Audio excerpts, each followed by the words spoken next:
France के साथ एक 114 राफेल की मेगा डील में खुशी मनाती भारत सरकार के पीछे छिपा है देसी तूफान का राज। आखिर सैकड़ों राफेल की डील करके भी टेडबीएफ की ताकत से क्यों टेंशन में है फ्रांस? भारत ने पलट डाला गेम।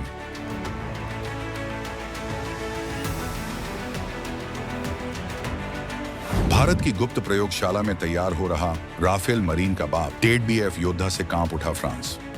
26 टन वजनी दानव जो ले जाएगा 12 टन हथियार, 60,000 फीट ऊंचाई पर दुश्मन को धूल चटाएगा भारत का देसी शिकारी। भारतीय नौसेना के एयरक्राफ्ट कैरियर आईएनएस विक्रांत और आईएनएस विक्रमादित्य के डेक पर इन दिनों जो तैयारियां हो रही हैं, वो किसी साधारण युद्धाभ्यास की नहीं, बल्कि भारत के रक्षा इतिहास में एक नए युग के आगाज की है। जब पूरी दुनिया की निगाहें भारत और फ्रांस के बीच एक 114 राफेल जेट्स की 3.25 लाख करोड़ रुपए की मेगा डील पर टिकी हुई हैं, तब बेंगलुरु और हिंदुस्तान एरोनॉटिक्स लिमिटेड की गुप्त प्रयोगशालाओं में एक ऐसा तूफान तैयार हो रहा है जिसकी भनक फ्रांस को भी नहीं थी।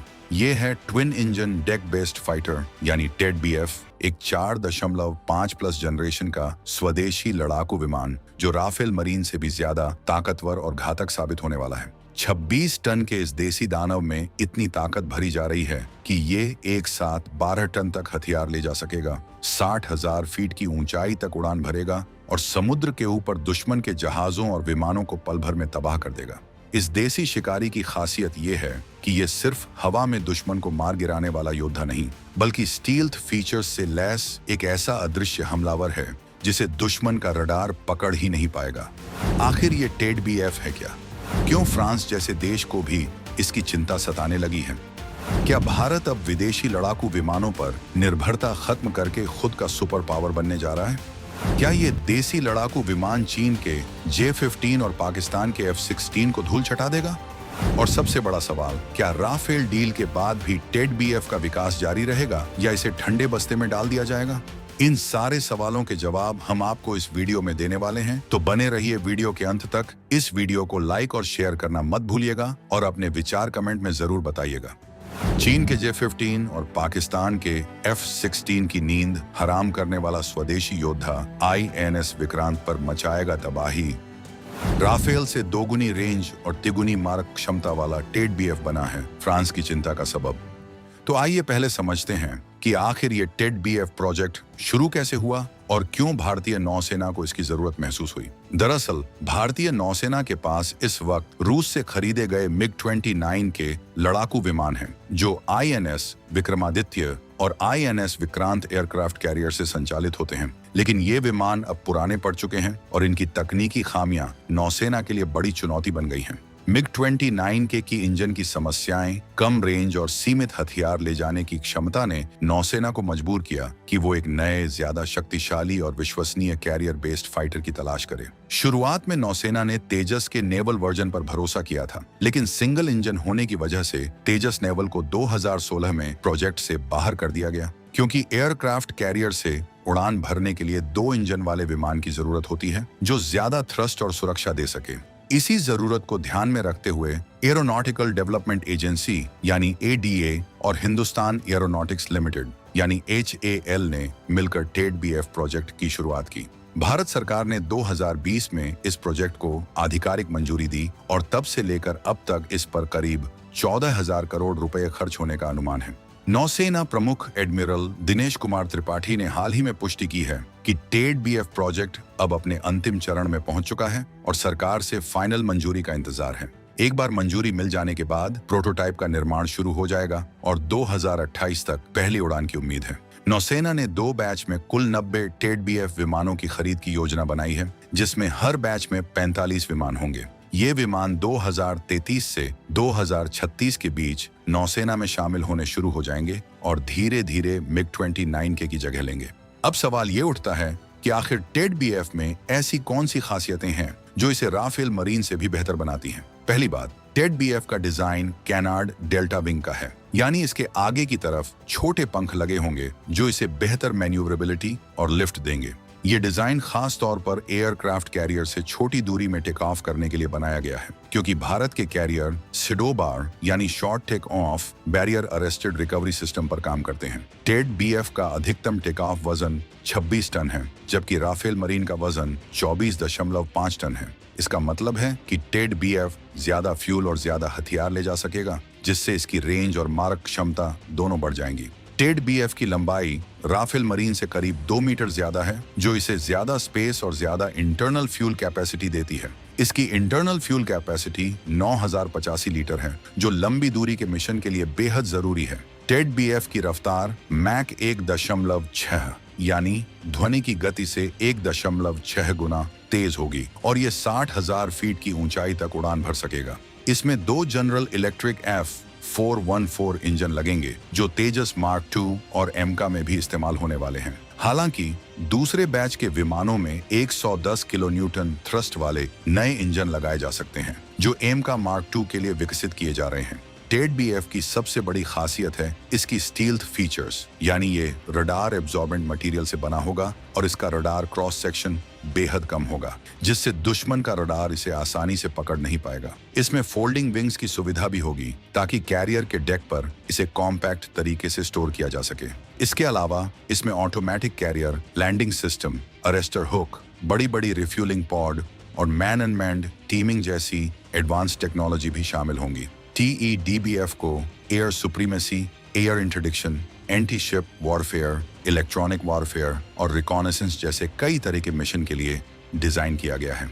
अब बात करते हैं उस सवाल की जो सबके मन में घूम रहा है कि जब भारत 114 राफेल जेट्स खरीद रहा है, तो क्या टेड बीएफ प्रोजेक्ट को खतरा है? क्या सरकार इस स्वदेशी परियोजना को बीच में ही रोक देगी? इसका जवाब है बिल्कुल नहीं। दरअसल राफेल डील भारतीय वायुसेना के लिए है, जबकि टेड बीएफ भारतीय नौसेना के लिए बनाया जा रहा है।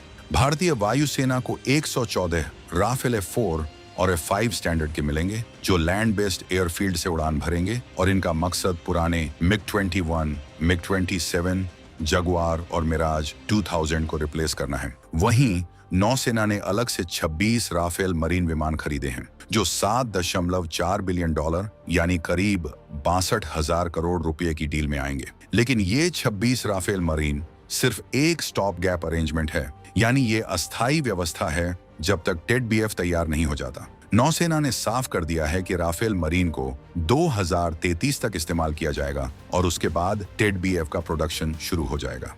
नौसेना को कुल मिलाकर करीब 120 से 150 कैरियर बेस्ड फाइटर्स की जरूरत है, जिसमें से 26 राफेल मरीन और 90 टेड बीएफ शामिल होंगे। तो साफ है कि राफेल डील टेड बीएफ के लिए कोई खतरा नहीं, बल्कि दोनों अलग अलग जरूरतों को पूरा करने के लिए है। DRDO के प्रोजेक्ट डायरेक्टर अमिताभ सराफ ने भी कहा है कि टेड बीएफ की क्षमता राफेल मरीन से कहीं ज्यादा होगी और ये 2028 तक तैयार हो सकता है। इसका मतलब है कि भारत आत्मनिर्भरता की दिशा में तेजी से आगे बढ़ रहा है और विदेशी हथियारों पर निर्भरता कम करने का संकल्प पूरा कर रहा है।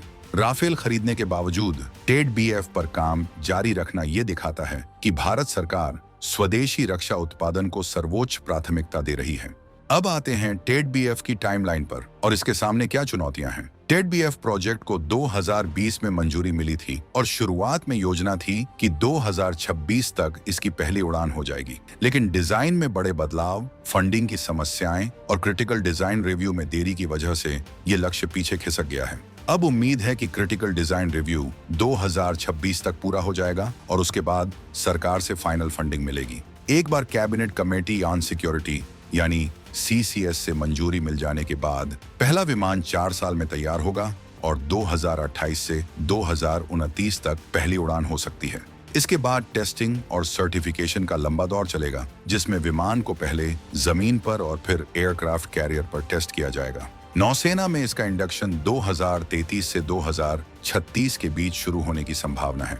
हालांकि प्रोजेक्ट के सामने कुछ बड़ी चुनौतियां भी हैं। सबसे बड़ी चुनौती है फंडिंग की, क्योंकि 14,000 करोड़ रुपए का ये प्रोजेक्ट रक्षा मंत्रालय के लिए एक बड़ा खर्च है। दूसरी चुनौती है टेक्नोलॉजी की, खास तौर पर स्टील्थ फीचर्स और इंटरनल वेपन बे को डेवलप करना, जो 5th जनरेशन फाइटर की खासियत है। तीसरी चुनौती है प्राइवेट सेक्टर की भागीदारी, क्योंकि ADA चाहता है कि ये प्रोजेक्ट सिर्फ सरकारी कंपनियों तक सीमित न रहे, बल्कि टाटा एडवांस्ड सिस्टम्स और महिंद्रा डिफेंस जैसी प्राइवेट कंपनियां भी इसमें योगदान दें। चौथी चुनौती है टाइमलाइन का सख्ती से पालन करना, क्योंकि भारतीय रक्षा प्रोजेक्ट्स में देरी होना आम बात है। लेकिन नौसेना प्रमुख और DRDO के वैज्ञानिकों का विश्वास है कि इन चुनौतियों को पार करके TED-BF सफलतापूर्वक तैयार हो जाएगा। तो इस पूरी कहानी का सार क्या है? सार ये है कि TED-BF सिर्फ एक लड़ाकू विमान नहीं, बल्कि भारत की आत्मनिर्भरता और रक्षा क्षमता के विकास का प्रतीक है। जब दुनिया के दूसरे देश भारत को हथियार बेचकर मोटा मुनाफा कमा रहे थे, तब भारत ने फैसला किया कि वो खुद अपने हथियार बनाएगा और दुनिया को दिखाएगा कि भारतीय इंजीनियर और वैज्ञानिक किसी से कम नहीं है। TED-BF का विकास ये साबित करता है कि भारत अब सिर्फ हथियार खरीदने वाला नहीं, बल्कि हथियार बनाने वाला देश बन चुका है। ये विमान राफेल मरीन से ज्यादा ताकतवर, ज्यादा रेंज वाला और ज्यादा स्टील्थ फीचर्स से लैस होगा, जो भारतीय नौसेना को हिंद महासागर में अजेय बना देगा। चीन जो अपने J-15 कैरियर बेस्ड फाइटर पर इतराता है, वो TED-BF के सामने बौना साबित होगा। पाकिस्तान के F-16 तो इसके सामने खिलौने जैसे लगेंगे। TED-BF भारत को समुद्री शक्ति के रूप में स्थापित करेगा और दुश्मनों को संदेश देगा कि हिंद महासागर में भारत की इजाजत के बिना कोई परिंदा भी पर नहीं मार सकता। फ्रांस जैसे देश को भी ये एहसास हो गया है कि भारत अब सिर्फ ग्राहक नहीं, बल्कि प्रतिद्वंद्वी भी बन सकता है। इसलिए राफेल डील के बावजूद फ्रांस को TED-BF से चिंता होना लाजमी है। आखिरकार अगर भारत खुद इतने बेहतरीन विमान बना सकता है, तो भविष्य में वो राफेल जैसे विदेशी विमानों की जगह अपने स्वदेशी विमानों को चुनेगा और फ्रांस का करोड़ों डॉलर का बाजार खत्म हो जाएगा।